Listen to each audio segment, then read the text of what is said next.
الحمدللہ رب العالمین والصلاة والسلام علی سید الانبیاء والمرسلین اما بعد فاعوذ باللہ من الشیطان الرجیم بسم اللہ الرحمن الرحیم پڑھیے الصلاۃ والسلام علیک یا رسول اللہ وعلی آلک واصحابک یا حبیب اللہ الصلاۃ والسلام علیک یا نبی اللہ وعلی آلک واصحابک یا نور اللہ قال رسول اللہ صلی اللہ تعالی علیہ وسلم من صلی علیہ صلاۃ صلی اللہ تعالی علیہ عشرا۔ نبی رحمت سرور دو عالم صلی اللہ تعالی علیہ وسلم نے ارشاد فرمایا، جو کوئی مجھ پر ایک مرتبہ درود پاک پڑھتا ہے اللہ تبارک و تعالی اس پر 10 رحمتیں نازل فرماتا ہے۔ صلو علی الحبیب صلی اللہ علیہ وسلم۔ میرے میٹھے اور پیارے پیارے طلباء کرام اور اساتذہ کرام، الحمدللہ عز و جل آج ہم دعوت اسلامی کے تحت جامعۃ المدینہ بروڈا فیضان عمر بن عبدالعزیز میں جمع ہوئے ہیں تاکہ ہم امت مسلمہ کے مرحومین کے نام اِثال ثواب کر سکیں اور ان کے جو نام ہم تک موصول ہوئے ان کے لیے دعائے مغفرت کر سکیں۔ میرے میٹھے اور پیارے اسلامی بھائیوں، جب کوئی بندہ دنیا سے چلا جاتا ہے تو اس کا نامہ اعمال منقطع ہو جاتا ہے، یعنی ختم ہو جاتا ہے۔ اللہ تبارک و تعالیٰ نے بندے کو دنیا میں عمل کرنے کے لیے بھیجا اور دنیا کو دار العمل یعنی کام کی جگہ کہا گیا ہے۔ اللہ تبارک و تعالیٰ قرآن کریم میں ارشاد فرماتا ہے، جس کا ترجمہ ہوتا ہے کہ میں نے انسان اور جنات کو اپنی عبادت کے لیے پیدا فرمایا۔ اللہ تعالیٰ نے انسان کو دنیا میں عبادت کے لیے پیدا کیا، اب بندے کو چاہیے کہ وہ عبادت کرے۔ اب جب بندہ یہاں پر عبادت کرتا ہے اور جب اس کا انتقال ہوتا ہے ایمان کے ساتھ، اب اللہ تبارک و تعالیٰ اسے جزا یعنی بدلہ عطا کرتا ہے۔ آخرت کو دار الجزا یعنی بدلے کا گھر بھی کہا جاتا ہے، اور جو بندہ نیک اعمال کے ساتھ اس دنیا سے جاتا ہے، ایمان کی حالت میں جاتا ہے، اللہ تبارک و تعالیٰ اسے قبر میں جنت کے باغات بنا دیتا ہے، جنت کی کھڑکیاں اس کی قبر میں کھول دیتا ہے اور نوم کا نومت العروس کا اسے مژدہ سنا دیا جاتا ہے۔ اگر مسلمان نیک اعمال نہ کرے، گناہوں بھری زندگی گزارے، تو اس کا جو قبر کا گھر ہے، روایتوں میں آتا ہے کہ اسے آگ سے بھر دیا جاتا ہے، قیامت تک اس پر عذاب ہوتا رہے گا، اور آخرت میں اگر اللہ تبارک و تعالیٰ کا رحم و کرم نہ رہا، حضور پاک صلی اللہ علیہ وسلم کی شفاعت نہ ملی، تو آخرت میں بھی اس کا ٹھکانہ کہیں جہنم نہ بن جائے۔ پھر بعض مسلمان جہنم میں جائیں گے اور پھر حضور صلی اللہ علیہ وسلم کی شفاعت سے یا پھر ان کے حصے میں جو سزا تھی اس سزا کو پورا کرنے کے بعد جنت میں داخل ہوں۔ لیکن شرط یہ ہے کہ ایمان کے ساتھ میں اس دنیا سے جائے۔ لیکن بعض اعمال ایسے بھی ہیں کہ اگر بندہ انہیں دنیا میں کر کے چلا جائے، یعنی انتقال ہو گیا، لیکن اگر اس نے وہ اعمال کیے ہیں تو مرنے کے بعد بھی اس کا ثواب اس کے لیے جاری رہتا ہے۔ آئیے آج ہم اس صدقے جاریہ کے بارے میں سنتے ہیں۔ روایتوں میں آتا ہے، جو حضرت سیدنا ابی ہریرہ رضی اللہ تعالیٰ عنہ سے مروی ہے، عن ابی ہریرہ رضی اللہ تعالیٰ عنہ ان رسول اللہ صلی اللہ علیہ وسلم قال اذا مات الانسان انقطع عمله الا من ثلاث۔ حضرت ابو ہریرہ رضی اللہ تعالیٰ عنہ سے مروی ہے کہ نبی کریم صلی اللہ تعالیٰ علیہ وسلم نے ارشاد فرمایا کہ جب انسان مر جاتا ہے تو اس کے اعمال ختم ہو جاتے ہیں، منقطع ہو جاتے ہیں، الا من ثلاث، مگر 3 ایسے عمل ہیں جو ختم نہیں ہوتے۔ آئیے وہ 3 عمل کیا ہے وہ سنتے ہیں۔ نبی رحمت صلی اللہ علیہ وسلم ارشاد فرماتے ہیں، صدقۃ جاریۃ، پہلا عمل صدقہ جاریہ ہے کہ جو مرنے کے بعد بھی جاری رہتا ہے، وعلم ينتفع به، اور ایسا علم جس سے لوگ فائدہ اٹھاتے رہیں، وولد صالح يدعو له، اور تیسرا وہ نیک لڑکا یا لڑکی جو اس کے لیے دعائے مغفرت کرتی رہے۔ اس حدیث کی شرح میں علامہ نبوی فرماتے ہیں کہ الصدقۃ الجاریہ ہی الوقف، کہ صدقہ جاریہ وہ وقف ہے کہ بندہ کوئی اپنی چیز وقف کر دے جس سے لوگ فائدہ اٹھاتے رہیں، نیکی کا کام کرتے رہیں، اسے صدقہ جاریہ کہتے ہیں۔ صدقہ جاریہ کی اس کے علاوہ بھی بہت ساری مثال ہیں، اور صدقہ جاریہ وہ ہے کہ جب تک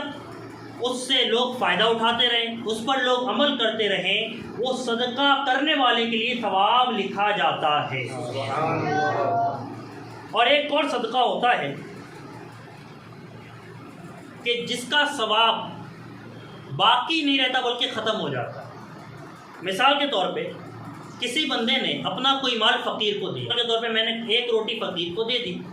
یہ مجھے روٹی دینے کا ثواب تو ملا، لیکن فقیر نے اس روٹی کو کھا لیا، بات ختم ہو گئی۔ ابھی صدقہ جاریہ نہیں بلکہ یہ صدقہ غیر جاریہ۔ اس کے علاوہ جب ہم صدقہ جاریہ کی بات کریں تو صدقہ جاریہ بہت وسیع ہے۔ مثال کے طور پہ ہم اس کی مثالیں گنائیں تو مسجد بنا دینا،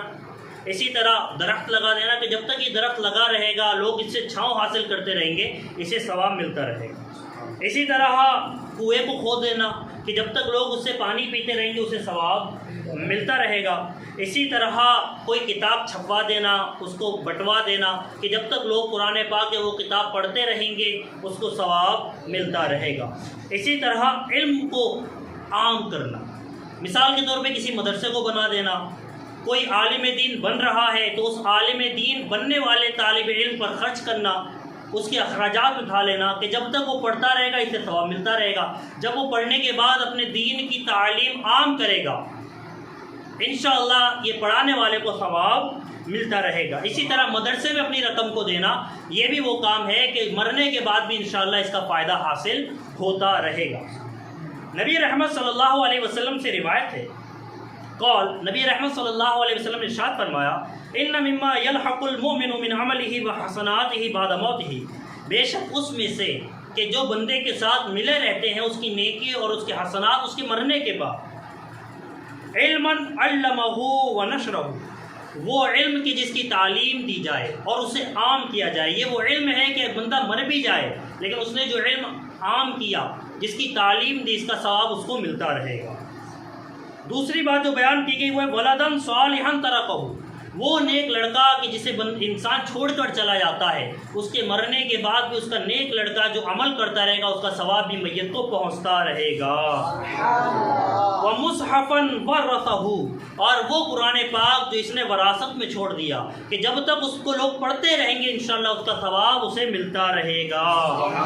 آگے ارشاد فرمایا مسجداً بناہو، یا کوئی ایسی مسجد جس سے اس نے تعمیر کر دی، جب تک لوگ اس میں نماز پڑھتے رہیں گے، جب تک وہ مسجد باقی رہے گی انشاءاللہ بنانے والے کو ثواب پہنچتا رہے گا۔ او بیتن لابن السبیل بناہو، یا پھر وہ گھر جو اس نے مسافروں کے لیے بنا دیا کہ جب تک مسافر آتے رہیں گے ٹھہرتے رہیں گے انشاءاللہ اس کو ثواب ملتا رہے گا۔ او نہرن اجراہو، او صدقتن اخرجہا من مالہ فی صحتہ وحیاتہ یلحقہ من بعد موتہ، اور یا پھر اس نے کیا کیا، اس نے کوئی پانی جاری کر دیا کہ پانی مثال کے طور پہ کسی نے کوئی نل لگا دیا، کوئی نہر جاری کر دی، کوئی کنواں کھدا دیا، اسی طرح کوئی بھی طریقے کا پانی اس نے جاری کر دیا، لوگ اس پانی سے جب تک فائدہ اٹھاتے رہیں گے انشاءاللہ عز و جل پانی کو جاری کرنے والے کے لیے ثواب لکھا جاتا رہے گا۔ یا پھر وہ صدقہ جو اس کے مال سے اس کی حیات میں اس کی طاقت میں نکالا ہو، انشاءاللہ موت کے بعد اس کا ثواب بھی اس کو پہنچتا رہے گا۔